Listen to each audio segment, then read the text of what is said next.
Hello, my CS professional friends. This is your ranker friend CA CS CMA Prasad Bhatt and आज मैं लाया हूँ एक CRI का रिवीजन टॉपिक जिसका नाम है कंपटीशन एस्पेक्ट्स।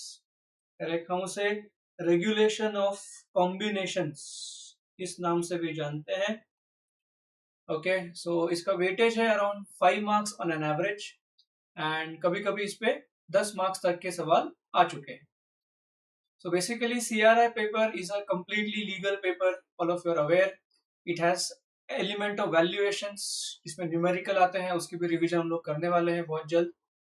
Okay, so उससे पहले एक छोटा सा chapter लाते हैं revision में, so that इस chapter में से कोई भी सवाल आए तो you should be able to answer correctly, aptly and get the maximum marks out of it. ठीक है? So let us go to the aspects, that is the competition aspect, regulation of combinations. Now basically the competition act ये क्यों picture में आता है? Because mergers, amalgamations, acquisitions, any kind of companies coming together, firms coming together and creating a bigger entity, correct, which leads to creation of monopolies. Okay, so competition act से पहले MRTP act हुआ करता था जो बहुत ही ज्यादा strict था, rigid था, रिग्रेसिव बोलते हैं, and it was as I said non progressive kind of a law MRTP, जिसको हटाया गया और उसके बाद कंपटीशन एक्ट को लाया गया.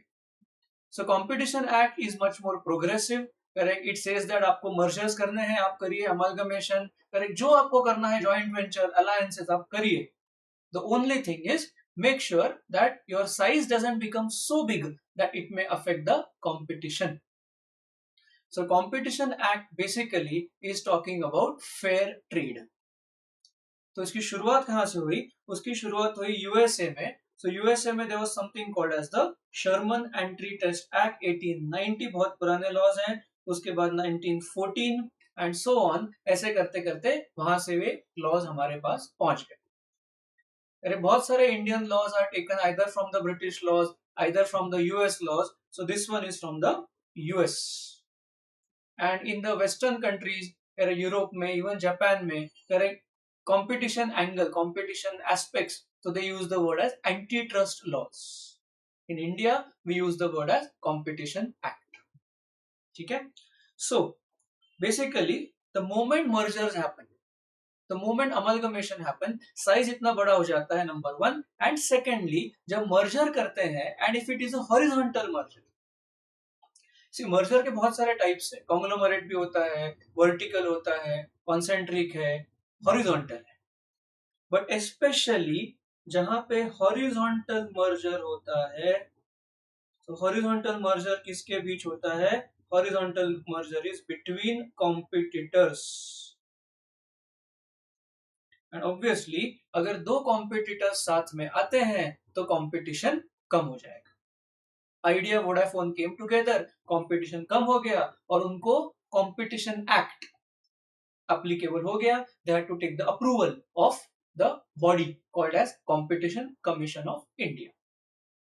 ओके, एचडीएफसी बैंक वो भी साथ में हो गए. अरे कितना बड़ा साइज है, उनको भी परमिशन लेनी पड़ी of the competition commission of India. That means if the size becomes so big that it may affect the competition. See, her merger ये कंपटीशन एक्ट में नहीं जाएगा. हर अमलगमेशन, हर एक्विजिशन अगर उसका साइज छोटा सा है, then it will not affect the competition. It's like कोई भी शहर में सपोज दो मिठाई की दुकानें, अगर एक शहर में मिठाई की दुकानें 100 हैं, उनमें से अगर दो लोग साथ में भी आ गए तो भी बाकी किसी को फर्क नहीं पड़ता. So whether they will go to competition commission permission मांगने, the answer is no. The answer is no. But if the size of the company is big, और इस size के लिए भी the competition act has created a threshold limit. तो आगे देखेंगे हम लोग कि अगर इस size से ऊपर जाता है, then उसको हम serious लेते हैं and then आपको competition commission of India इस body की approval की जरूरत पड़ती है. Okay, so the competition act, so शुरू क्यों हुआ? So preamble, in one of the earlier papers they are also asked a 5 marks question कि preamble of competition ये आया क्यों? Okay, so 1991 all of us aware, that is 91 में क्या हुआ, 91 में अपना लिबरलाइजेशन, एंड उसके बाद एमआरटीपी एक्ट को कैंसल कर दिया गया. So MRTP 1969, it was felt that ये एक्ट बहुत ज्यादा स्ट्रिक्ट है, रिजिड है, एंड ये बिजनेस को आगे बढ़ने से रोक रहा है, and that is why the act was repealed and it was replaced by the Competition Act 2002. Under the chairmanship there was a Raghavan committee formed, and committee recommendations में उन्होंने बाकी देशों के भी एंटी ट्रस्ट लॉस की research करी, उनसे उन्होंने डेटा उठाया, इंडिया के एप्लीकेबल क्या है उसके हिसाब से the competition act was passed. And what is the purpose of Competition Act? Number one, first and foremost, economic development of the country. That means the act is specifically for India. Pro India Act है. So अगर कुछ भी combination, कुछ भी गड़बड़ अगर India को negatively affect करती है, then competition commission, competition act वहां पे आके खड़ा हो जाएगा. सो मेन बिकॉज प्रियम्बल, उसका जो बेसिस है, मतलब इस एक्ट का जन्म लेने का main purpose is India's development, and therefore इसके लिए जो भी करना पड़ेगा the act will do. Second, establishment of CCI, that is Competition Commission of India. See any law is to be pass, there has to be an enforcement agency. तो CCI क्या करता है? CCI is the enforcement agency. तो CCI की जिम्मेदारी है कि कुछ भी अगर गड़बड़ हो रही है, कुछ भी बड़े बड़े डील्स हो रहे हैं, तो उनको जानकारी होनी चाहिए, एंड इन सर्टेन केसेस उनका अप्रूवल लेना चाहिए. So purpose is establishment of CCI and prevent practices. They are not saying prevent merger, prevent ऐसे practices which hamper competition. Hamper का मतलब है जो निगेटिव, कंपटीशन पे अगर कोई निगेटिव इफेक्ट आता है तो उसको रोकना, उसको रेगुलेट करना, उसको मॉनिटर करना. That is the purpose of the competition act. और अगर सब सही चला, fair practices, fair trade, that means promote and sustain competition. वो चाहते हैं कि नंबर ऑफ कॉम्पिटिटर्स ज्यादा हो, बिकॉज ये रूल सिंपल है, जितने ज्यादा कॉम्पिटिटर्स होंगे उतना कंज्यूमर्स का फायदा है. Obviously, because everybody, see, best example is Jio. So when Jio came into the market, Jio Telecom, उससे पहले इंडिया में बहुत सारे टेलीकॉम प्लेयर्स थे. Okay, before Jio telecom was launch, India में there was a separate idea था, Vodafone अलग, Airtel अलग, एयरसेल अलग, Telenor, okay, Spice telecom, Tata Docomo, बहुत सारे प्लेयर्स थे. Correct, too much of competition, plus अपना गवर्नमेंट का बीएसएनएल, वो तो है ही. So when Jio entered the market, so Jio ने इतने कम प्राइसेस पे एंट्री करी कि बाकी सबको अपने प्राइसेस कम करने पड़े. एंड इससे फायदा किसका हुआ? फायदा हुआ कंज्यूमर्स का, फायदा हुआ आपका, फायदा हुआ मेरा. ओके, एंड देन धीरे धीरे क्या होता गया, बाकी जो छोटे छोटे प्लेयर्स हैं, correct, they were either merged or they discontinued, the companies were gone. And end में क्या हुआ? एंड में बचे Vodafone, Idea, Airtel and Jio. 4 players बचे मार्केट. तो 4 players is also still, and BSNL obviously government run, so BSNL, so 5 players in the market is still a good amount of competition. और उसके बाद क्या हुआ? Idea, Vodafone, correct, decided to come together, मतलब एक बड़ा competitor साथ में आ गए. So obviously they had to take the approval of the CCI, because क्या हो रहा था? कंपटीशन कम होते जा रहा था. जितना कंपटीशन कम होगा उतना धीरे धीरे डिओपोली, मोनोपोली, ये वर्ड सुने आपने, वैसा होता जाएगा. और अगर ऐसा हो गया तो देयर आर चांसेस कि consumers will suffer. So remember, जरूरी नहीं है कि हर डिओपोली कंज्यूमर के लिए खराब है, हर मोनोपोली कंज्यूमर के लिए खराब है, जरूरी नहीं है, but there are high chances. And जो कंपटीशन कमीशन ऑफ इंडिया, उनका काम ही है देखना कि वेदर ये डिओपोली, मोनोपोली के जो नजदीक जा रहे हैं, are they negatively affecting the consumers. अगर है तो they will take action. That is the whole point of controlling, regulating, promoting competition. ये चाहते हैं कि कंपटीशन ज्यादा से ज्यादा हो, कंज्यूमर्स का फायदा हो. लेकिन अगर उनको लग रहा है कि ऐसे डील्स हो रहे हैं जिससे कंपटीशन कम हो रहा है, तो they have the right to interfere, they have right to regulate, monitor such deals. से आपने एक वर्ड सुना होगा, cartel. Correct, it's used in the negative sense, cartelization. So cartel में क्या होता है, कंपनीज बिना कोई ऑफिशियल एग्रीमेंट अपना अपना छुप छुप के साथ में आते हैं और छुप छुप के डील कर देते हैं। मीन्स फॉर एग्जाम्पल, सब लोगों ने प्राइसेस बढ़ा दी, मतलब इन वे क्या हुआ, कंज्यूमर हैज नो चॉइस। तो ये ब्रांड ले लूं तो भी महंगा है, वो ले लूं तो भी महंगा है। तो ये कार्टेलाइजेशन, इस पे ना ये कंपटीशन वालों का बहुत ध्यान रहता है, एंड उस पे वो रिसर्च करते हैं एंड एविडेंस कलेक्ट करते हैं और उनको पेनल्टी लगाते हैं, बहुत भारी पेनल्टी लगाते हैं, करोड़ों की।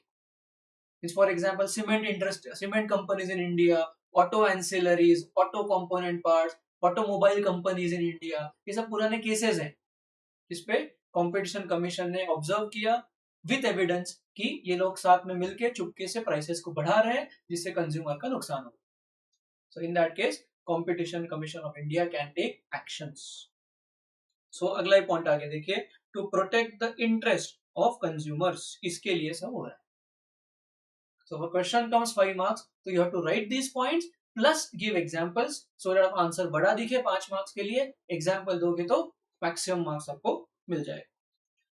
सो अगर कंपटीशन फेयर है and everything are all positive, so क्या होगा, फ्रीडम ऑफ ट्रेड, कोई भी नया पार्टिसिपेंट आ सकता है बिजनेस में। If you are consider presently देखें आप बैंकिंग इंडस्ट्री, बहुत सारे स्मॉल स्मॉल बैंक आ रहे हैं, जना small bank, AU small bank, unity small bank. तो इससे क्या हो रहा है, कंपटीशन बढ़ रही है। Correct. So government is allowing new banks to enter. That is promoting competition. Correct. IDFC Bank promoting competition. ठीक है. So that is the preamble 5 marks question. So points लिखिए, example लिखिए, आगे बढ़िए. चलिए, regulatory body already we have discussed the establishment of Competition Commission of India, जिसे हम बोलते हैं short form CCI. So CCI is a statutory body established under the Act and it has powers, बहुत सारे powers है, investigation, regulatory, adjudicatory, they can pass decision judgments, and advisory. Advisory is they can modify the deals. So even all these powers are given to the CCI. बहुत ज़्यादा powers हैं. Then अगर CCI order दिया and if you are not happy, earlier there was a competition appellate tribunal, ऐसा हुआ करता था up till 2017, लेकिन अभी सब कहां चला गया, now all the powers are with the NCLAT। जैसे NCLT के बाद LAT, वैसे कंपटीशन CCI के ऊपर भी अभी वही सेम रूट है। So one of the tribunal, that is जो कंपटीशन अपीलेट ट्रिब्यूनल था, that was discontinued and the powers are given to NCLAT। That is the basic background of Competition Act, क्यों आया and उसका preamble। चलिए, now combination. So this section you have to remember, section 5, section 6, combinations. Now the law has used the word combination, मतलब it's a general word, because क्या होता है ना, अगर लॉ में उन्होंने वर्ड यूज किया होता रेगुलेशन ऑफ मर्जर, तो कंपनी वाले बोलते हमारा मर्जर नहीं है, अमलगमेशन है। अगर वर्ड होता merger and amalgamation, then company वाले बोलते हमने तो एक्विजिशन किया है। उन्होंने वर्ड डाला होता एक्विजिशन, तो कंपनी वाले बोलते हमारा तो बाय आउट है। उन्होंने वर्ड डाला होता बाय आउट, तो ये लोग बोलते हमारा जॉइंट वेंचर है। अगर वो बोलते जॉइंट वेंचर, तो ये लोग बोलते हमारा स्ट्रेटेजिक अलायंस है। That means if they would have used specific words, then आपको तो पता है लॉयर्स है, चार्टर्ड अकाउंटेंट्स हैं, कंपनी सेक्रेटरीज हैं, वो कोई ना कोई बाईपास निकाल लेते। इसीलिए the law has used a general word combination, मतलब जो भी नाम दो, आप अगर साथ में हो, आप अगर साथ में आते हो, साथ में बिजनेस करते हो, एक साथ डिसीजन लेते हो, इसका मतलब आप साथ साथ हो। You may call yourself just friends, but if you are more than just friends, so आप खुद को क्या बुलाते हैं doesn't matter, correct? The reality, हम उसको बोलते हैं substance over form. Form मतलब nature of your deed. Substance मतलब उसका रियल मीनिंग क्या है, उसका रियल इफेक्ट क्या है, वो देखा जाता है। Okay, so that's what the word combination, it's a broader, bigger word. ठीक है। सो कॉम्बिनेशन डेफिनेशन क्या बोलते हैं, एक्वायरिंग कंट्रोल। सो अगर दो लोग साथ में आते हैं, first possibility one company controls the other company और one company controls both the other companies. तो a plus B becomes B और x plus Y merges into z। जो भी है कंट्रोल शिफ्ट हो रहा है, मतलब दो लोग साथ में आ रहे हैं। It can be by shares, majority share खरीद लिया, सब्सटेंशियल शेयर खरीद लिए, या फिर वोटिंग पावर हमारे पास आ गया, we are controlling the board. We know how control can be exercised. It can be by assets, it can be by shares, it can be by voting power, it can be by controlling the board. But इन सब में क्या common है, दो लोग साथ में आ रहे हैं, combination. So where one person has control over the other enterprise, and combination includes, ये देखिए includes merger, amalgamation between companies. So आप जो भी नाम दे, जो भी नाम दो, अगर कंट्रोल में चेंज हो रहा है, voting power, shares, board, combination, so that is all covered under the act. So control includes controlling the affairs of the management control. One company controls other, A controls B controls C, सब उसमें covered होंगे. If one is in a position more than voting rights 50%, 50% of directors, that is board को control कर रहे हैं, and management of the other. So it can be direct control, it can be indirect control, all of them are covered under competition act. So जब ये control का definition आती है, उसमें कितना वॉल्यूम है, कितना है, all these numbers, all these metrics will be considered. If there is control of assets, then book value of assets will be taken. अगर बैलेंस शीट है तो ऑडिटेड बैलेंस शीट देखते हैं, उसके हिसाब से कंट्रोल डिसाइड होता है, ठीक है। चलिए, सो मेन क्या था अपना, control is the primary thing. Control can be through shares, voting, management, board of directors. अगर ऐसा होता है तो कॉम्बिनेशन के डेफिनेशन में आएगा, ठीक है। एंड ये सब क्यों करते हैं, because the competition act declares anti competitive agreements as void ab initio. Anti competitive, कुछ भी आप करते हो जिससे निगेटिव इंपैक्ट आता है ऑन द इंडियन मार्केट। बाद में देखेंगे हम लोग कि जुरिस्डिक्शन वगैरह कैसा है, बट इसका negative impact in the competition language उसको बोलते हैं appreciable adverse effect on competition. Correct, मैं लिख देता हूँ कोई वर्ड, उसको बोलते हैं, ये बाद में भी आएगा, बट अप्रिशिएबल, अप्रिशिएबल का मतलब है कंसिडरेबल, साइजेबल, बड़ा, अप्रिशिएबल एडवर्स। सो अप्रिशिएबल मतलब बड़ा, एडवर्स मतलब negative effect on competition. So short form AAEC। Sometimes paper में शॉर्ट फॉर्म भी आया है आंसर, मतलब in the question itself they have used test of competition, ऐसे वर्ड यूज किया, competition test.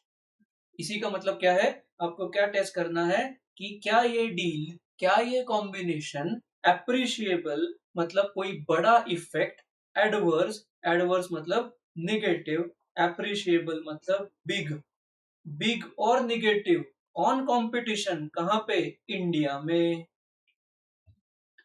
Because the whole purpose of competition act is protect India. So अगर आप कोई डील करते हो और उसका जो निगेटिव इफेक्ट है वो सब आता है सिंगापुर पे, तो हमारा लॉ बीच में नहीं आएगा ना, बिकॉज निगेटिव कहां जा रहा है, इंडिया से बाहर। लेकिन अगर आप कोई डील करते हो, कॉम्बिनेशन करते हो जिससे इंडियन कंज्यूमर, इंडियन मार्केट को निगेटिव इंपैक्ट है, तो कॉम्पिटिशन एक्ट जरूर पूछेगा आपसे, करेक्ट, जवाब मांगेगा आपसे, correct, they have right to interfere on such transactions, ठीक है। सो दिस वर्ड बाद में आएगा, बट ये इंपॉर्टेंट है, टेस्ट ऑफ कंपटीशन में आता है। So appreciable adverse effect on competition in, और डिटेल में आते हैं, relevant market in India. In the executive level आपने ये पढ़ा है, रिलेवेंट मार्केट, एक होता है relevant geographic market, relevant product market. So relevant market in India पे अगर निगेटिव इफेक्ट है और बहुत ज्यादा है, तो competition commission will be the authority. So question is how to identify कि ये बड़ा इफेक्ट है, बिकॉज अप्रिशिएबल, बड़ा is a relative term. Okay, it's a relative term. Means for example, अगर कोई चीज इतनी सी है और दूसरी चीज इतनी है तो ये बड़ी हो जाएगी. ठीक है, ये इतनी बड़ी हो गई और बड़ी हो जाएगी. सो हाउ टू डिफाइन बड़ी इफेक्ट, उसके लिए ये दूसरा वर्ड आ गया, deal value threshold. Okay, the next topic is कि हाउ टू आइडेंटिफाई कि ये बहुत बड़ा डील है. तो उसके लिए अगेन शॉर्ट फॉर्म है DVT, deal value threshold. Threshold मतलब मिनिमम लेवल. अगर इस थ्रेशोल्ड से ऊपर जा रहा है, अगर आपके दो कंपनी साथ में आ रहे हैं, इधर दोनों इंडिया में है, एक इंडिया में है एक बाहर है, दोनों बाहर है दोनों इंडिया में, कॉम्बिनेशन है. ओके, सो अगर ये कंपनी साथ में आ रहे हैं और उसकी size of assets and size of turnover, ये देखिए क्या एप्लीकेबल है, ध्यान से देखिए कि एसेट्स को टारगेट किया है एंड टर्नओवर को टारगेट किया है. अब इसका भी लॉजिक क्या है कि व्हाई दे हैव कंसीडर्ड, उन्होंने शेयर कैपिटल नहीं लिया है, paid up capital, authorise capital, that is not a part of threshold. हर एक में लॉजिक है. एसेट्स में क्यों, चलो देखते हैं. एसेट्स का कॉम्बिनेशन कंबाइंड एसेट क्यों बोला है, बिकॉज जितनी बड़ी एसेट्स उतना ज्यादा production capacity. Okay, because assets denote production capacity. So bigger the asset size bigger the production capacity, मतलब जितना कैपेसिटी ज्यादा उतना कॉस्ट पर यूनिट कम हो जाता है. हमने कॉस्टिंग में पढ़ा था कि as the size grows cost per unit falls, because fix cost तो कॉमन है. थोड़ा सा कॉस्टिंग के कंसेप्ट में जा रहे हैं. Total fix cost is common, so as size increases cost per unit reduces. ये अपने रिलायंस का मॉडल है. रिलायंस इंडस्ट्रीज या रिलायंस ग्रुप, पहले से उनका मॉडल रहा है कि इतना बड़ा साइज करो कि कॉस्ट पर यूनिट कम हो जाए, मतलब सस्ते में आप बेच सकते हो और कंपटीशन को मार सकते हो. जियो ने वही किया. So जब जियो लॉन्च हुआ, it was launched at such a big scale that their cost was less and therefore they could sell their SIM cards for free. That was more of a, उसको बोलते हैं penetrative pricing strategy. Lower level पे उन्होंने cell किया और competition को उन्होंने defeat कर दिया. इसीलिए एसेट का ज्यादा साइज होना, प्रोडक्शन कैपेसिटी ज्यादा होना, इसीलिए लॉ ने इसको देखा है. सेकेंड देखा उसने टर्नओवर को, एंड टर्नओवर का मतलब है sales, sale of goods, sale of services together. And turnover क्या दिखाता है, टर्नओवर दिखाता है किसी भी प्रोडक्ट या कंपनी का मार्केट शेयर. टर्नओवर दिखाता है मार्केट शेयर.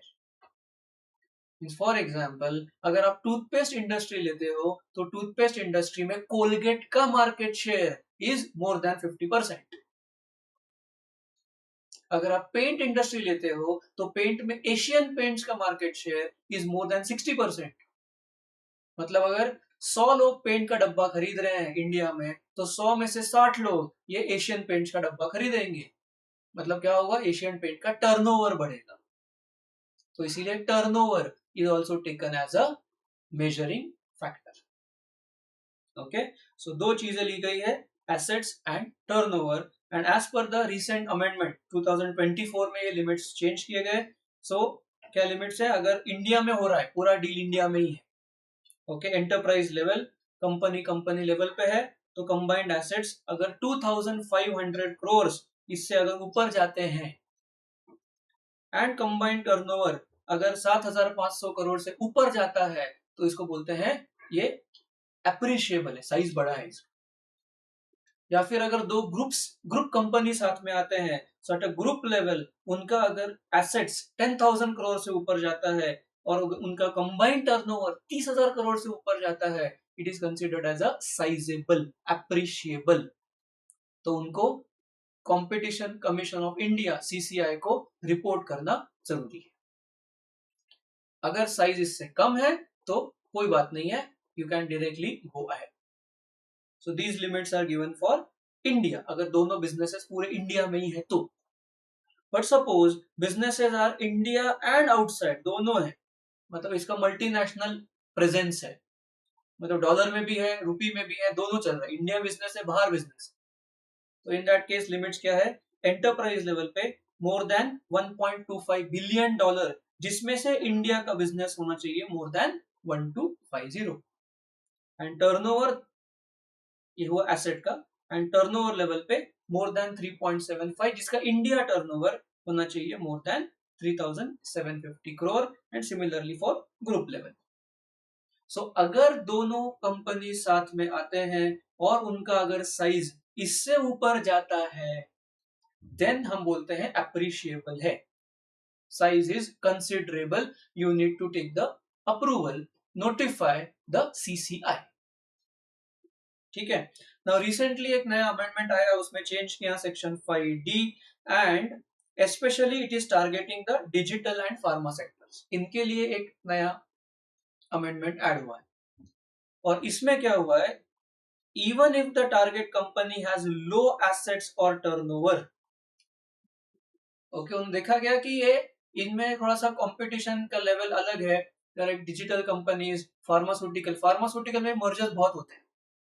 अब recently Sun Pharma acquired foreign company, one of the biggest deals in pharma in the world, मतलब इंडिया का तो सबसे बड़ा डील हुआ वो सन फार्मा का, recent just last month, and globally also one of the biggest deals. And pharma में the deals are higher purely because patent, correct. So patents होते हैं, इसलिए फार्मा में कॉम्बिनेशन, मतलब merger, acquisition, take over, buy out, these deals are much higher. So for this ये नया section add हुआ है, सबसेक्शन 5D।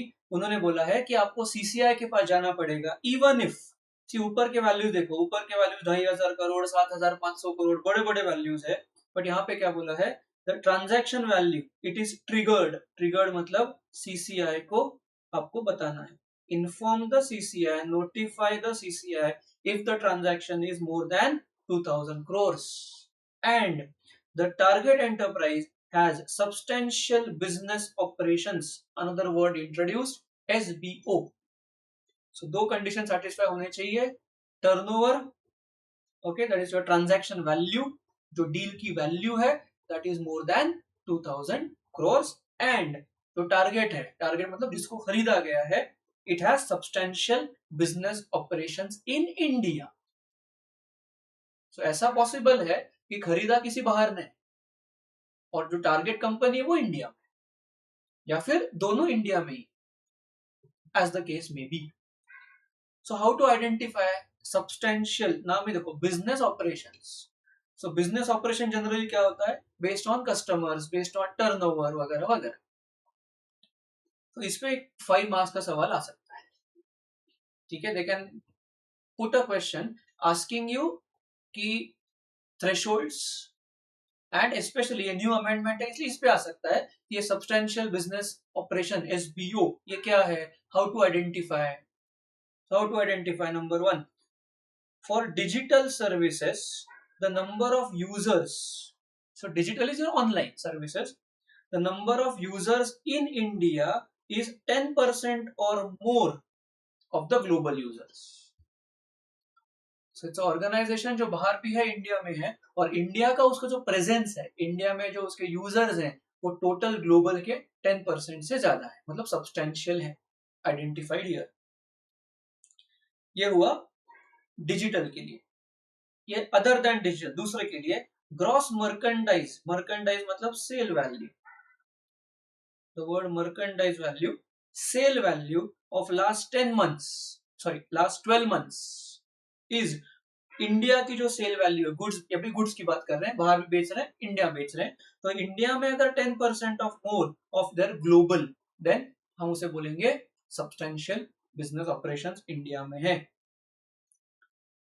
सो 10% और मोर एंड 500 करोड़ से ऊपर, I am saying this is for, does not apply, non digital के लिए, digital जहां पे है वहां लिखा है डिजिटल, जहां पे नहीं लिखा वो अदर देन डिजिटल बिजनेसेस। सो मर्केंडाइज वैल्यू। तीसरा, it's turnover during the previous financial year is again 10% और मोर। सो आपको सिंपल क्या याद रखना है, 10% याद रखना। सो डिजिटल हुआ तो 10% यूजर्स इंडिया में है, मर्केंटाइज वैल्यू ग्लोबल के 10% से ज्यादा इंडिया से आता है, टर्नओवर दुनिया का जितना है वर्ल्ड 10% से ज्यादा इंडिया से आता है, and 500 crores। This condition satisfied, then हम उसे बोलेंगे SBO, substantial business operations. Then एक और छोटा सा सवाल है, इसी में पूछेंगे डी मिनिमिस एग्जेम्पशन। So एक और lower level they have created in case of merger and acquisitions where the target company being acquired has assets not more than 450 crores। ये भी लिमिट रिसेंटली बढ़ाई गई। सो ये लेटेस्ट लिमिट है कि 450 करोड़ से कम एंड इसका टर्नओवर। सो पहले क्या है, एसेट्स, ऊपर लिख देता हूं मैं डी मिनिमिस के लिए, assets are less than 450 crores और turnover less than rupees 1250 crores। ये किसके हैं, टारगेट कंपनी। टारगेट मतलब जिसको खरीदा जाता है उसे बोलते हैं टारगेट। सो अगर टारगेट कंपनी के एसेट 450 करोड़ से कम है या फिर उसका टर्नओवर 1250 से कम है, तो इन दैट केस आपको एग्जेम्पशन, डी मिनिमिस मतलब आपका इतना छोटा साइज है कि आपको सीसीआई को नोटिफाई करने की जरूरत नहीं है। That is the whole meaning of exemption. Correct. So exemption इसका मतलब है सीसीआई को आप नोटिस नहीं दिया तो भी चलेगा, because your size is very small. Okay, small small questions, but yes. Then अगला सिंपल क्वेश्चन है, इतना सिंपल है कि शायद पूछेंगे ही नहीं। Okay, types of combinations. So first is based on economic activity, ये हमने चैप्टर 1 में पढ़ा हुआ है। एंड हॉरिजॉन्टल, थोड़ी देर पहले बताया, हॉरिजॉन्टल मतलब between competitors. Horizontal merger is between competitors. Vertical merger is between a supplier, ऐसा हो सकता है सप्लायर एंड मैन्युफैक्चरर, मतलब सप्लाई चेन में ऊपर नीचे में होता है। मतलब मैं रॉ मटेरियल आपको सप्लाई कर रहा हूँ, ठीक है, हम दोनों हो गए वर्टिकल में आते। एंड कॉन्ग्लोमरेट में होता है unrelated. Conglomerate is unrelated companies. For example मेरा बिजनेस है टॉयज का, आपका बिजनेस है कोल्ड ड्रिंक्स का, तो टॉयज वाली कंपनी और कोल्ड ड्रिंक्स वाली कंपनी साथ में आ गए। करेक्ट। ना अपना सप्लाई सेम है, ना सप्लाई चेन सेम है, करेक्ट, ना रॉ मटेरियल सेम है, ना डिस्ट्रीब्यूशन चैनल सेम है, ना प्रोडक्शन प्रोसेस सेम है, कुछ नहीं। अनरिलेटेड बिजनेस वाले जब साथ में आते हैं तो उसे बोलते हैं conglomerate. That is based on economic activity. Then second is again simple, based on geographic location. So domestic. So domestic मतलब both the companies are from India. Simple. And cross border is foreign and India. एक foreign में है, एक India में। उसमें ऐसा भी हो सकता है कि इंडियन कंपनी ने फॉरेन कंपनी को एक्वायर किया, जैसा भी रिसेंट सन फार्मा का एग्जांपल दिया मैंने। करेक्ट। देन टाटा मोटर्स ने जैगुआर लैंड रोवर को एक्वायर किया, मतलब इंडियन कंपनी ने बाहर की कंपनी एक्वायर। उल्टा हो सकता है, फॉरेन कंपनी है वो इंडियन कंपनी को एक्वायर कर सकते हैं। फॉर एग्जांपल अपने मेटा वाले हैं, दैट इज फेसबुक वाले, मार्क जुकरबर्ग है, माइक्रोसॉफ्ट है, डेल है, ऑल दिस टेक्नोलॉजी कंपनीज, उन्होंने बहुत सारे इंडियन स्टार्टअप्स को टेक ओवर किया है, एक्वायर किया है। Okay, because we know Indian startups technologically बहुत ही एडवांस्ड है, एंड देयरफॉर फॉरेन कंपनीज ने इंडियन कंपनीज को भी एक्वायर किया है, हमारी कंपनीज ने फॉरेन कंपनी को भी एक्वायर किया है। So both deals are done. उसको बोलते हैं क्रॉस बॉर्डर। सो इजी, इतना इजी है एज आई सेड कि they may not ask in the exam, और अगर पूछ भी लिया तो बोनस है, लॉटरी है भाई, इजी। चलिए, सो रेगुलेशन ऑफ कॉम्बिनेशन सेक्शन 6। सो अगर आपका थ्रेशोल्ड से ऊपर जा रहा है, आपकी डील इतनी बड़ी है कि थ्रेशोल्ड से ऊपर जा रही है, तो आपको सीसीआई को नोटिफाई करना जरूरी है।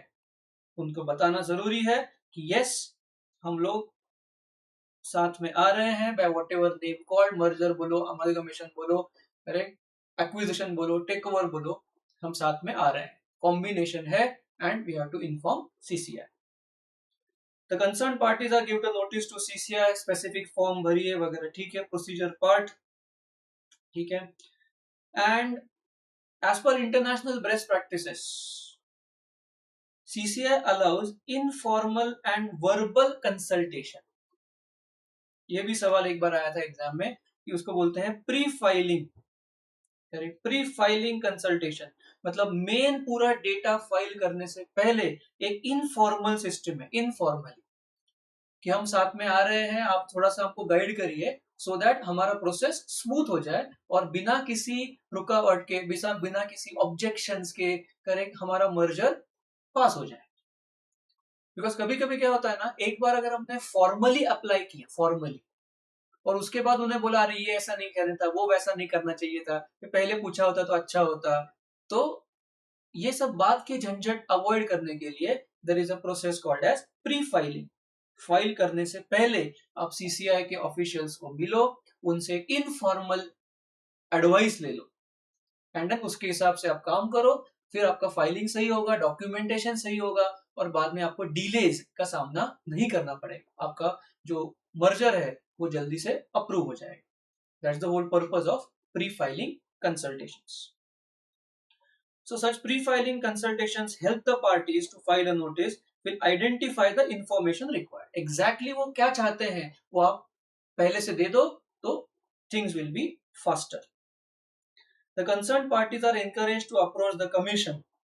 ठीक है, commission that is CCI. So जहां जहां word commission है उसका मतलब है Competition Commission of India. So in some cases we have used the word commission. कहीं पे हमने बोला है सिर्फ CCI and कहीं पे पूरा लिखा है Competition Commission of India. Meaning is same.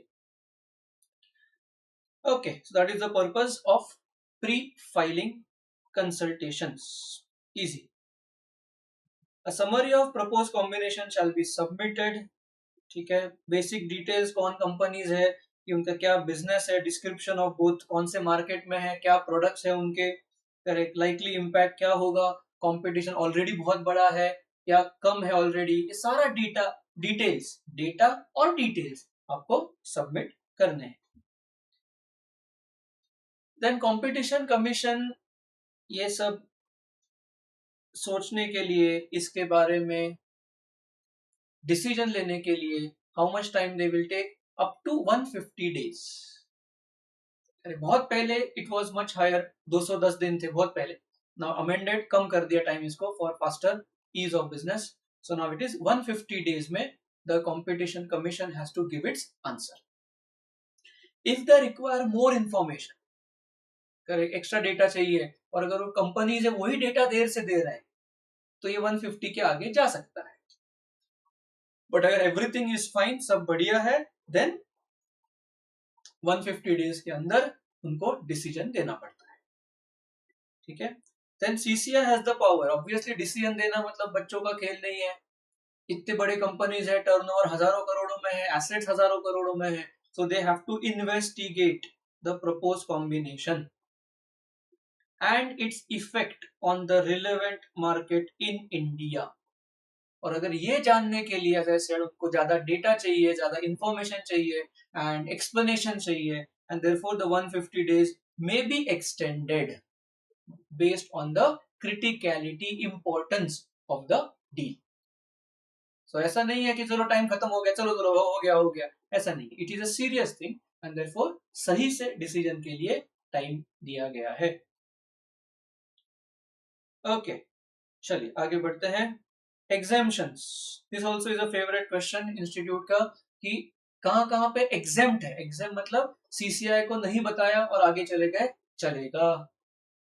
5 marks question है, चलो देखते हैं। Section 6 does not apply, so मतलब no notice shall be filed. Exemption का मतलब क्या है कि सीसीआई को बिना बताए आप अपनी डील आगे ले जा सकते हो।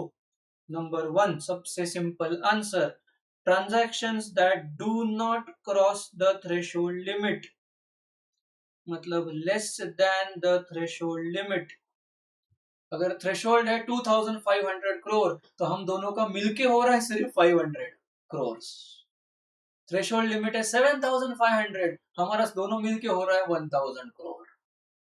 दैट मीन्स हम लोग थ्रेशोल्ड के बहुत नीचे हैं and therefore obviously you are exempted from notifying the CCI.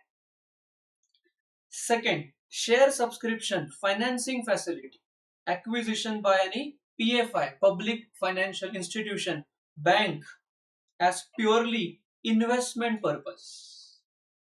See, कभी कभी क्या होता है कि bank gives such a huge loan to companies, और आपको पता है वेंचर कैपिटल फंड होते हैं, फॉरेन इन्वेस्टमेंट्स होते हैं, अल्टरनेट इन्वेस्टमेंट फंड होते हैं, AIF, they by shares of another company.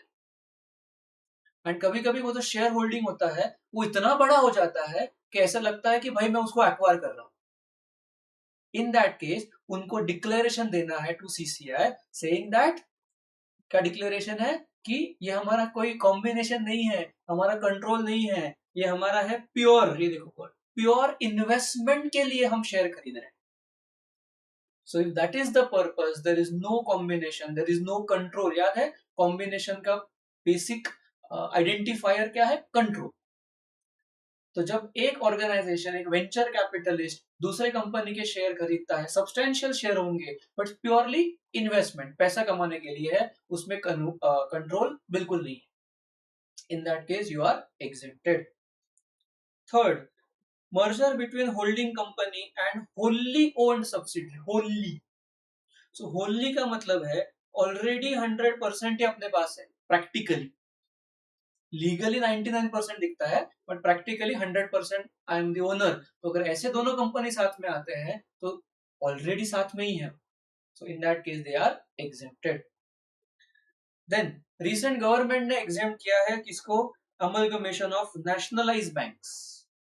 Few years back अगर आपको याद होगा तो वेरियस नेशनलाइज बैंक्स का मर्जर हुआ। For example Vijaya bank and Dena bank, they were acquired by bank of Baroda. Corporation bank वो चले गए कैनरा बैंक। तो ऐसे बहुत सारे बैंक का एक ओवरऑल रिस्ट्रक्चरिंग हुआ था एंड देयरफॉर तब गवर्नमेंट ने स्पेसिफिकली लॉ में अमेंडमेंट किया कि नेशनलाइज बैंक्स, अगर banking laws that is RBI act, banking regulation act के अंदर पूरा हो रहा है, then they are exempt from CCI। And see nationalize bank है, नेशनलाइज मतलब क्या है? दोनों गवर्नमेंट के कंट्रोल में ही है ना, तो गवर्नमेंट ही करेगा तो ऑब्वियसली सही करेगा, and that's why they have been exempted. Then another exemption is rural regional banks. इनका अगर मर्जर होता है, बिकॉज रूरल बैंक्स में क्या होता है ना, rural banks they are also suffering because of agricultural loans and default and so on. तो अगर ये सारे बैंक साथ में आते हैं ना तो the rural agriculture, rural credit will be benefited, फायदा होगा। इसलिए गवर्नमेंट ने इनको भी बाय नोटिफिकेशन एग्जाम कर दिया। Then central public sector, public sector मतलब government companies into oil and gas. Oil and gas recently HPCL and ONGC, इनका भी हो गया मर्जर। तो ये सब बड़े डील्स थे और उससे पहले government has made sure that ये डील स्मूथली आगे चले जाए बिना रुकावट के। So therefore certain exemptions. हमारे लिए क्या है? हमारे लिए 5 मार्क्स क्वेश्चन है। हमारे लिए क्या है? 5 मार्क्स का क्वेश्चन। सो सही से लिख दो। सो अगेन अगर ऐसे सवाल पूछा what are the exemptions, so पहले आपको लिखना पड़ेगा एक introduction that there are certain threshold limits, there are certain conditions. तो आपको CCI को नॉर्मली नोटिफाई करना पड़ता है। That is the introduction. And then in the following cases the CCI notification is exempted. ऐसा करके सारे पॉइंट लिख दो, एक्सप्लेन करो, एग्जाम्पल दे दो and then done. 5 out of 5। ठीक है, सो एग्जाम में पूछा गया है, फिर से पूछ सकते हैं। देन इंक्वायरी इनटू कॉम्बिनेशन, ये देखो फिर से आ गया AAEC, that is appreciable adverse effect on combination. So CCI 150 days का टाइम दिया गया है, उससे पहले वो पूरी छानबीन करेंगे, इन्वेस्टिगेट करेंगे, डेटा मांगेंगे, लोगों से सवाल पूछेंगे। इफ दे आर सेटिस्फाइड उसके बाद ही वो अप्रूव करेंगे। ठीक है, सो CCI में inquire into the appreciable effect and notification आता है तो यस। कभी कभी क्या होता है as an exception, okay as an exception आपने सुना होगा एक होता है relevant geographic market, relevant product market. तो अगर ऐसा होता है कि कंपनी साथ में आ गए, उनका जो टर्नओवर है, एसेट्स है, वो थ्रेशोल्ड लिमिट के नीचे है, ठीक है, थ्रेशोल्ड से नीचे है, इसलिए उन्होंने CCI को बताया नहीं। ठीक है, CCI को नहीं बताया, लेकिन वो जिस मार्केट में ऑपरेट करते हैं उस मार्केट में उन्होंने मोनोपोली कर दी है अभी। That means they are not crossing the threshold but in that relevant market. product market, geographic market. In the relevant market, they are creating chaos. Chaos मतलब वहां पे वो गड़बड़ कर रहे हैं. तब जो बाकी छोटे छोटे बच्चे हैं, छोटे छोटे जो कंपनीज हैं, they may apply to CCI saying that कि मालिक ये देखो, ये 2-3 लोग साथ में आ गए हैं और हमारा लोकल मार्केट पूरा डिस्ट्रॉय कर रहे हैं. तो इवन दो थ्रेशोल्ड से कम है, लेकिन अगर सीसीआई को दिखता है कि they are still creating a negative impact, appreciable adverse effect दिखता है, then CCI can take action even though it is below the threshold limits. but उसके लिए obviously proof, evidence, किसी ने कंप्लेंट करना चाहिए. एंड ऐसे पॉसिबल है कि सीओ मोटो खुद से भी वो एक्शन ले सकते हैं if they have data, evidence to prove the negative impact. ठीक है. देन चलिए अगला सवाल, 5 मार्क्स, एकदम फेवरेट क्वेश्चन. कंपटीशन टेस्ट मतलब ये सैंक्शन करने से पहले, कॉम्बिनेशन को हाँ बोलने से पहले या ना बोलने से पहले सीसीआई क्या क्या चीजें चेक करता है. 5 मार्क्स, पॉइंट 11. सिंपल 11 पॉइंट्स है, 5 मार्क्स है. आपको आराम से 7-8 पॉइंट भी याद हो गए. 5 आउट ऑफ 5. ओके. सो क्या चेक करता है, इंपॉर्टेंट क्वेश्चन है. सो क्वेश्चन को 2-3 तरीके से पूछा गया है. Number 1, how to identify AAEC, appreciable adverse, identify कैसे करें, इस टाइप का सवाल था. दूसरा सवाल पूछा व्हाट इज कंपटीशन टेस्ट, मतलब क्या क्या टेस्ट करते हैं वो बिफोर गिवन डिसीजन. तीसरा सवाल क्या था, what factor shall be considered before satisfying, before approving और रिजेक्टिंग अ मर्जर. सो से सवाल पूछने के तरीके 3-4, आंसर से क्या क्या चेक करते हैं. सो नंबर 1 क्या चेक करते हैं, actual and potential level of competition. इसका मतलब है कि अगर मैंने इस दोनों को अप्रूवल दे दिया, मैंने ये कॉम्बिनेशन, ये डील मैंने अप्रूव कर दी, तो उसके बाद पोटेंशियल मतलब फ्यूचर में कुछ कंपटीशन बचेगा क्या, पोटेंशियली फ्यूचर में कुछ बचेगा क्या कंपटीशन, या सब खत्म हो जाएगा, ये देखते हैं. तो मैंने अगर इनको हाँ बोल दिया तो आगे क्या होगा, उनको आगे का सोचना पड़ता है भाई, आगे का सोचना पड़ता है. That is what they are thinking. और ये पॉइंट पे कि आगे क्या होगा, उसके लिए पॉइंट नंबर 2 देखो, extent of barriers at the entry. मतलब जिस सेक्टर में ये कंपनीज हैं, करेक्ट, जिस सेक्टर में ये कंपनीज हैं वहां पे एंट्री इजी है क्या, वहां पे एंट्री मारना इजी है क्या. इमेजिन अगर किसी शहर में 2 बड़े रेस्टोरेंट का मर्जर हो गया, तो सवाल है कि अगर किसी के पास पैसा है तो क्या वो नया रेस्टोरेंट खोल सकता है क्या. Answer is yes. मतलब रेस्टोरेंट बिजनेस में कोई एंट्री का रुकावट नहीं है, पैसा है करो, बिंदास करो, पैसा है तो. किसी के पास बहुत पैसा है, can you start a cement company, yes करो. किसी के पास बहुत पैसा है, can you start a new steel factory, yes करो, करो. लेकिन मेरे पास बहुत पैसा है, can I start a bank, the answer is no, because banking license ये गवर्नमेंट देता है. मेरे पास बहुत पैसा है, can I start telecom company, answer is no, because telecom license लेना पड़ता है फ्रॉम टीआरएआई. मेरे पास बहुत पैसा है, can I directly go and start insurance company, the answer is no, because IRDA permission चाहिए इंश्योरेंस एक्ट के अंडर. मतलब वहां पे बैरियर्स हैं, बैरियर्स हैं. सो जहां पे एंट्री बैरियर्स बहुत ज्यादा है, वहां पे कंपटीशन बढ़ने के चांसेस कम है. I'll repeat, higher the entry barrier, more the chances of monopoly. तो कंपटीशन कमीशन ये चेक करते हैं कि जिस इंडस्ट्री में ये मर्जर हो रहा है, जिस सेक्टर में ये मर्जर हो रहा है, वहां पे अगर कोई भी इजीली आ सकता है ना तो बेस्ट है. तो तुम करो मर्जर, तुम करो मर्जर, बिकॉज तुम्हारे मर्जर के बाद कोई नया भी आ जाएगा. मतलब तुमको ऐसा लग रहा है ना तुम अभी डिओपोली करने वाले हो, कुछ ही दिनों के बाद नया कोई आ जाएगा. तो मतलब CCI is happy about it, they will approve. लेकिन उनको अगर लगता है कि इस इंडस्ट्री में नया कोई बंदा, नया कोई बिजनेसमैन आना बहुत मुश्किल है, then they have to think twice before giving approval.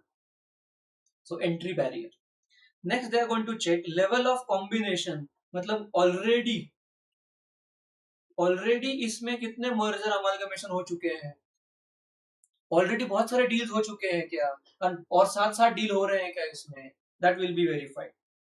Second, degree of countervailing power. Countervailing मतलब opposite force. Countervailing power का मतलब है अपोजिट. अगर ये लोग साथ में आ रहे हैं तो इनके अपोजिट कोई नया खड़ा हो रहा है क्या, that is what is checked. Okay, countervailing मतलब कोई opposite. See opposite can be कि अगर ये दो कंपनी साथ में आ रहे हैं लेकिन फॉरेन से भी कोई आ रहा है. Suppose if you consider India automobile business, ठीक है, अगर ऑटोमोबाइल की बात करें तो टाटा ने जैगुआर लैंड रोवर को ले लिया. ठीक है, Jaguar Land Rover are big brands, लेकिन मर्सिडीज ऑलरेडी इंडिया में है, बीएमडब्ल्यू ऑलरेडी है, ऑडी ऑलरेडी है, फोक्सवैगन ऑलरेडी है. मतलब टाटा ने अगर जैगुआर को ले भी लिया तो भी ऑलरेडी बहुत सारे प्लेयर्स हैं, बहुत सारे, और नए नए आना भी इजी है. अभी रिसेंटली एक वियतनाम की कंपनी इंडिया में लॉन्च हुई, VinFast. They are into EV. उन्होंने सिर्फ ईवी कार लॉन्च करी है विनफास्ट नाम से. मतलब क्या है, Tatas are making EVs. MG भी बाहर से आ गए, वो भी ईवी बना रहे हैं. विनफास्ट आ गए, वो ईवी बना रहे हैं. मारुति वाले भी ईवी बना रहे हैं. Hyundai वाले ईवी बना रहे हैं. किया वाले ईवी बना रहे हैं. मतलब क्या है, even though Tata Motors big है लेकिन उनको टैकल करने के लिए, उनको अपोजिट, उनको रोकने के लिए बहुत सारे कंपनीज आ रहे हैं. मतलब कंपटीशन बढ़िया है. CCI is happy. कंपटीशन बढ़िया है, सीसीआई हैप्पी है. देन वो क्या चेक करेंगे, chances that, see the word chances. Chances मतलब पॉसिबिलिटी कि combination would result in prices and profit margins. अब ये थोड़ा सा ना क्या बोलते हैं, सब्जेक्टिव हो जाता है. सब्जेक्टिव कि उनको थोड़ी हिस्ट्री देखनी पड़ती है, कंपनीज की हिस्ट्री, कि ये जो प्रमोटर है, इन प्रमोटर की हिस्ट्री क्या है, इनके जो मैनेजमेंट है, इन्होंने पहले भी क्या किया था. पहले भी उन्होंने ना कंज्यूमर के साथ बहुत खेला है. उन्होंने ना प्राइसेस बढ़ा के कंज्यूमर को बहुत तंग किया है. वो होता है ना, हम लोग ऐसे बचपन में हम खेलते हैं तो हमको पता है कि हर बच्चा कैसा खेलता है. हमको पता है ये बहुत चीटिंग करता है खेलते टाइम, और दूसरा बच्चा भी बहुत चीटिंग करता है खेलते वक्त. और इमेजिन ये दोनों बच्चे चीटिंग करते हैं हमेशा खेलते टाइम, और दोनों अगर सेम टीम में आ गए तो क्या लगता है आपको, चीटिंग कम करेंगे कि डबल करेंगे? ऑब्वियसली डबल करेंगे. अकेले अकेले इतने शैतान बच्चे हैं ये, तो अगर साथ में भेज दिया उनको तब तो भाई भूल जाओ, सॉलिड होगा. तो ये जो लॉजिक है वो सीसीआई देखता है कि ये कंपनी की हिस्ट्री क्या है. Are they a morally good company और they are kind of immoral. And then based on that chances हैं कि यार ये पहले से भी जरा से तंग करने वाली ही कंपनी है, तो आगे तो वो उनकी फितरत ही है तंग करना. That's what they will check. Then अगर मैंने मर्जर को हाँ बोल दिया तो कंपटीशन कुछ बचेगा क्या, लाइकली टू सस्टेन. मतलब कुछ कंपटीशन बचेगा क्या, एनीथिंग विल रिमेन, कुछ बचेगा क्या, वो चेक कर. जब आइडिया वोडाफोन को मर्जर अलाउ किया तब Airtel is already big, Jio is already big, and BSNL भी था. और उनको पता था जियो नहीं गिरेगा, एयरटेल इतना बड़ा है, बीएसएनएल गवर्नमेंट का है. That means still there are 4 players even after the merger of Idea and Vodafone. Then potential market share कितना बढ़ जाएगा, मतलब टर्नओवर, इसका भी टर्नओवर उसका भी टर्नओवर, दोनों मिला के कितना बड़ा हो जाएगा. मीन सपोज इंडिया में अभी मैंने एग्जांपल दिया आपको कि से कोलगेट है टूथपेस्ट, और दूसरा बड़ा प्लेयर है टूथपेस्ट में हिंदुस्तान यूनिलीवर. तो हिंदुस्तान यूनिलीवर, उनके ब्रांड्स हैं पेप्सोडेंट, क्लोजअप, बड़े ब्रांड्स हैं, और यहाँ कोलगेट बड़ा ब्रांड है. इमेजिन कोलगेट और पेप्सोडेंट, क्लोजअप सब साथ में आ गए तो मोर देन 80% मार्केट शेयर इनके पास चला जाएगा. And then they may dominate the market. That will be check, potential कितना बढ़ जाएगा. अगर एशियन पेंट्स और नेरोलैक पेंट्स दोनों साथ में आ गए. अगर चॉकलेट की बात करें तो Cadbury and Nestle. Cadbury Perk है, नेस्ले मंच है, नेस्ले किटकैट है, यहाँ पे डेयरी मिल्क है. इमेजिन ए कॉम्पिटिशन है, दोनों कंपनी साथ में आ गए तो कुछ भी कर सकते हैं, प्राइसेस बढ़ा सकते हैं, कुछ भी कर सकते हैं, बिकॉज इनका मार्केट शेयर नियरली 90 के ऊपर चला जाएगा। तो इंडिया में जो चॉकलेट बनाने वाले हैं तो मेनली तो डेयरी मिल्क कैडबरी वाले हैं और दूसरे किटकैट वाले नेस्ले हैं। तो सोच लो कितना मतलब बचेगा ही नहीं कंपटीशन कुछ। ये सब चेक करते हैं सीसीआई वाले बिफोर गिविंग अप्रूवल। देन वो चेक करते हैं कि सब्सटीट्यूट्स है कि मार्केट में अवेलेबल है क्या, ये रिलेवेंट प्रोडक्ट मार्केट में देखेंगे कि अगर ये साथ में आ गए तो इतने बड़े हो गए, कोई सब्सटीट्यूट प्रोडक्ट है क्या, that will be checked. Then chances कि वो दूसरे कोई removal of any strong player, अगर ये दोनों साथ में आ गए तो तीसरा बड़ा है उसको वो गिरा सकते हैं, उसको प्रीडेटरी प्राइसिंग यूज करके अनफेयर एडवांटेज लेके उसको गिरा सकते हैं क्या, ये सब चेक होता है। सी इकोनॉमी की बात हो रही है, देश की बात हो रही है, and therefore all these aspects are checked based on evidence, circumstances, history, statistics, prices, सब। देन वर्टिकल इंटीग्रेशन मतलब सप्लायर, डिस्ट्रीब्यूटर, मैन्युफैक्चरर, ये वर्टिकल चेन, सप्लाई चेन भी चेक करते हैं कि इमेजिन एक ही सप्लायर है रॉ मटेरियल का और कस्टमर 10 है, ठीक है, रॉ मटेरियल सप्लायर एक, उसके कस्टमर 10, और अगर एक कस्टमर और ये सप्लायर दोनों साथ में आ गए तो बाकी 9 लोगों का तो दुकान बंद कर देगा ये, या फिर उनको इतने हाई प्राइस पे बेचेगा कि डूब जाएंगे वो। तो ये भी चेक करते हैं कि वर्टिकल इंटीग्रेशन से भी कंपटीशन मरना नहीं चाहिए, कंपटीशन बरकरार रहना चाहिए, that is checked. And innovation, अगर टेक्नोलॉजी है तो ऐसा भी होता है कि हाँ ये साथ में आ गए कोई बात नहीं, नया टेक्नोलॉजी आ गया, अरे ये सब ये दोनों साथ में आ गए, अरे इसने नया कुछ लेके आ गया, ठीक है। सो ये लास्ट पॉइंट टेक्नोलॉजी वाला है कि अगर दो टेक्नोलॉजी कंपनी साथ में आते हैं तो इनोवेशन इन्वेंशन इतना हो रहा है कि somebody will go ahead और नया कुछ लेके आ जाएगा। So that also will be checked in case of, so 11 points, 5 marks, all yours। Point लिखो, एग्जाम्पल लिखो, बेस्ट। देन आगे अभी थोड़ा प्रोसीजरल पार्ट है, main part is nearly done. So procedure, they will form an opinion कि combination सही है या नहीं है। अगर सब सही लगा है, ऊपर के जो सारे टेस्ट है, all those test are checked, okay okay okay okay, so then they will approve the combination.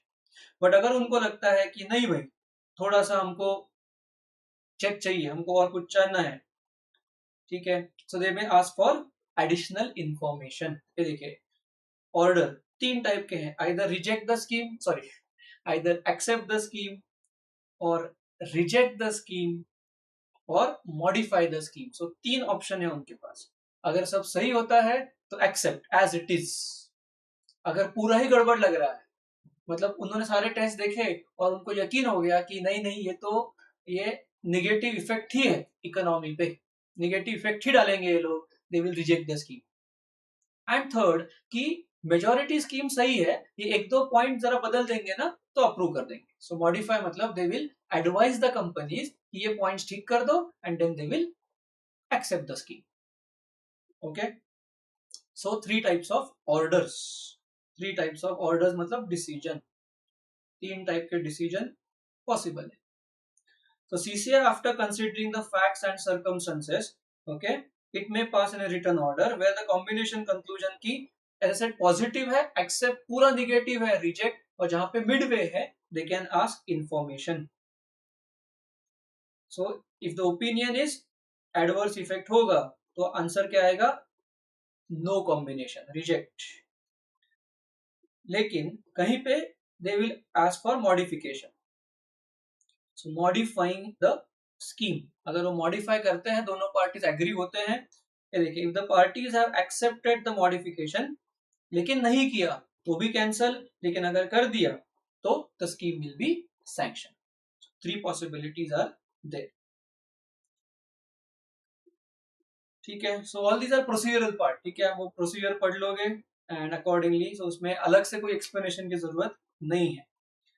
And the last important question, again a 5 marks question, हमेशा पूछते हैं एक्स्ट्रा टेरिटोरियल जुरिस्डिक्शन, कि कौन से टाइप के कॉम्बिनेशंस को CCI control करता है। और इसका रूल बहुत सिंपल है, कॉम्बिनेशन दुनिया में कहीं भी हो, डील दुनिया में कहीं भी हो, अगर उसका निगेटिव इफेक्ट इंडियन मार्केट पे पड़ता है तो सीसीआई के पास जुरिस्डिक्शन है। I repeat, anywhere in the world, ये देखिए, the commission shall have jurisdiction to enquire and pass orders as per the provisions or dominant position which are likely to have appreciable adverse effect on competition in relevant market in India irrespective of, irrespective मतलब वो देखेंगे नहीं, फर्क नहीं पड़ता, क्या नहीं फर्क पड़ता, ये देखो, द एग्रीमेंट जो था वो इंडिया के बाहर हुआ है, दे से वी डोंट केयर, क्यों, निगेटिव का इफेक्ट आ रहा है भारत पे, तो अगर निगेटिव इफेक्ट भारत में है तो वी विल ऑब्जेक्ट। दूसरा, one party is outside India, I don't care, negative effect India पे है। दूसरा, एंटरप्राइज अब्यूजिंग, अब्यूजिंग मतलब जो गलत काम करने वाली कंपनी है वो आउटसाइड इंडिया है, डजेंट मैटर, निगेटिव इफेक्ट कहां हो रहा है, इंडिया में हो रहा है, we will take action. Combination, पूरा मर्जर ही इंडिया के बाहर हुआ है, डजेंट मैटर, आप इंडियन मार्केट को टारगेट कर रहे हो, एनी पार्टी और combination, so it doesn't matter.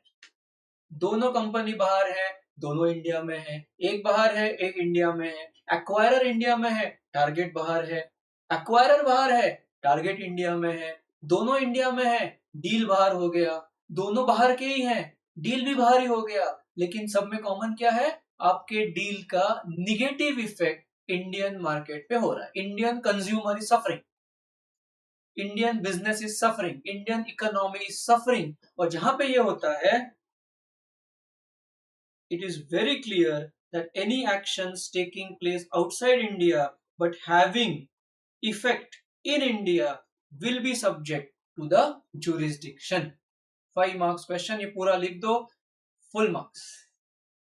So it does not matter कि डील कहाँ होती है, अगर negative impact India, then CCI action लेगा।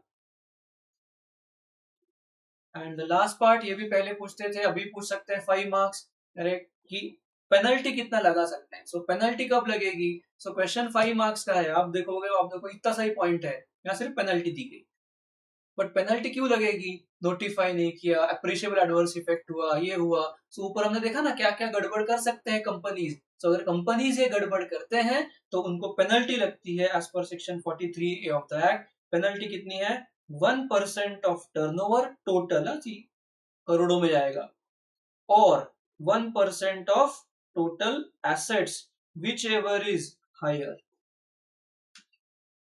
सो दोनों कंपनीज का कॉम्बिनेशन हुआ, दोनों साथ में आए, लेकिन गड़बड़ किया उन्होंने, कुछ ना कुछ malpractice, violation, non compliance, so CCI has the power to impose penalties, and penalty is 1% of total turnover or 1% of total assets, combination का whichever is high. Okay, so that has brought us to the end of this revision of competition aspects of mergers, also called as regulation of combinations. I'm sure things are very clear, and I'm sure now you are going to get 5 out of 5 or 10 out of 10 इस chapter से जो भी पूछे, I'm sure आप उसको full marks लेके आओगे, ठीक है। So this is CA Prasad Bhatt, आपका रैंकर दोस्त, signing off, and make sure सही से आंसर लिखो, इंट्रोडक्शन लिखो पहले, and then you write the full answer, ठीक है। If you like this then आप प्लीज वीडियो को लाइक करिए, सब्सक्राइब करिए, कमेंट करिए, पॉजिटिव नेगेटिव जो भी है, नेगेटिव है तो मुझे करिए, पॉजिटिव है तो दुनिया को करिए, okay, but definitely follow me and I'll see you in the next video. Thank you and all the best.